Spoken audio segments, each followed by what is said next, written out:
Welcome back, CAD users. We're going to continue on by making another assembly drawing.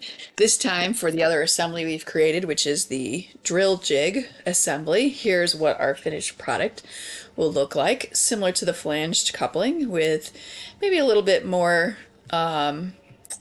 discussion on how we're going to handle these section view here with the fasteners. So I'm going to go ahead and find my drill jig assembly other part so that I can show you. Here it is. And like we did in the other one, we really want to make sure that we have a good bill of material. So I'm going to open up a BOM table over here, and you can see it starts off with a bunch of information, some of what we don't need. So we'll remove the part number. We're going to move the quantity column over to the right. Oops. I did not mean to do that, so we're going to add that quantity column back in. You should hopefully have just moved yours. It's easy to add it back in if you need to. And then we're going to name our parts. So when we highlight this, you can see that that is the center plate. We're going to go to 2. You can see that that is the end bracket.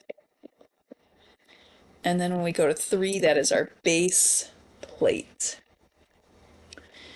And I actually kind of want to move some stuff around. Since the base plate is our main part, I'm going to move that to the top.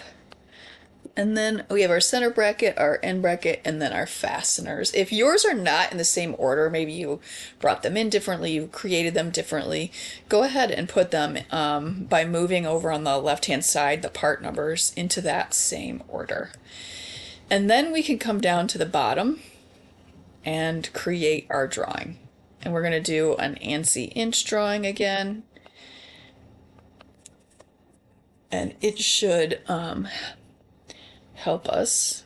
My computer's been a little bit slow, so if you see me pause, it's because I'm waiting on it.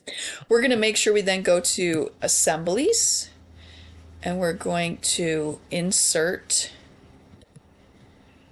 an assembly. And we really are actually going to start with the top assembly. And I'm going to put that in. We'll change its size probably to make it a little bit bigger. And then I'm going to hit escape. And I'm going to click on this. And I really want that to be a little bit bigger. So we're going to do a 1 to 3 on that. And then we can go ahead and insert. And now I want the isometric view. We'll put that up in this corner. And that's really the views that we want. And then we're going to do a couple of things with this. So we're going to do a section view of this. So we're going to create a horizontal section that we can then pull down. And it might take a minute. I'm going to let mine think for just a second. I might pause the video. And you can see here it cuts everything, but we really don't want to cut all these fasteners because that just kind of adds a lot of shading in here that we don't need. So we're going to edit this section. And when we do that, we can exclude from the cut the parts that are just fasteners. So I'm going to highlight, and I can maybe zoom in so you can see this better. The bolts, these nuts that are in here, be careful not to get any extra parts, and then these 2 fasteners here. And let me try and green check and see if we got everything we needed. It's going to rethink, and you can see now that my bolts are back in, and I've just like sectioned so I can see them, and that makes it easier.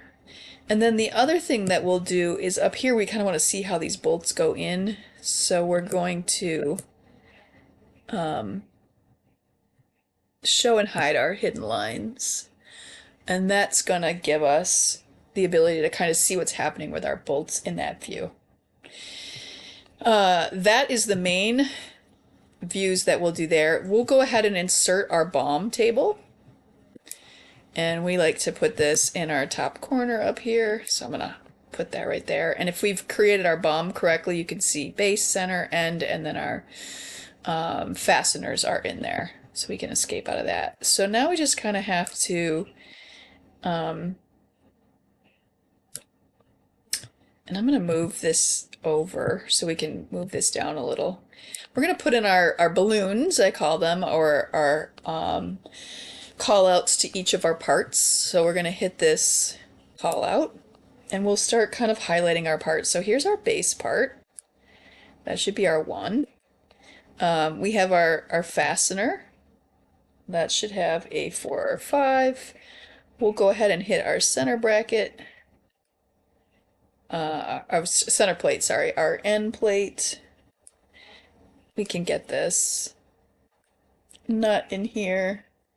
We need to grab a fastener here, and I'm going to try and line up to the best of my ability these parts. And let's see, we've got 1, 2, 3, 4, 5, 6. All of our parts are now called out, and so I can escape out of that and just kind of move them. I'm going to leave 1 off that line because I think it's very clear. But now we can kind of see all of our callouts, and we can just move down to our title block.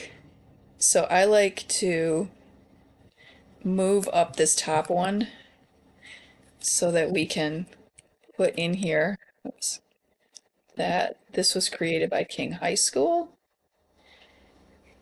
I'm going to get rid of the one on the bottom. And in the middle, the name of our part is called Drill Jig.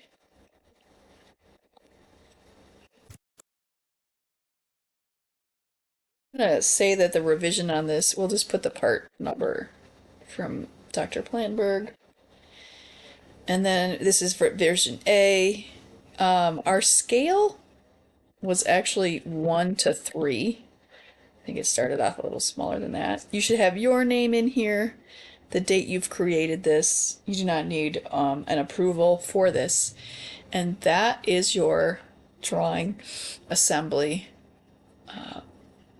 drawing for your drill jig. Oftentimes what we would see then is drawings behind this for the base, center, and end brackets, but on this one we're just going to make the assembly drawing.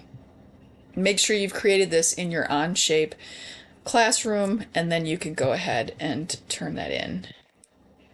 Let me get rid of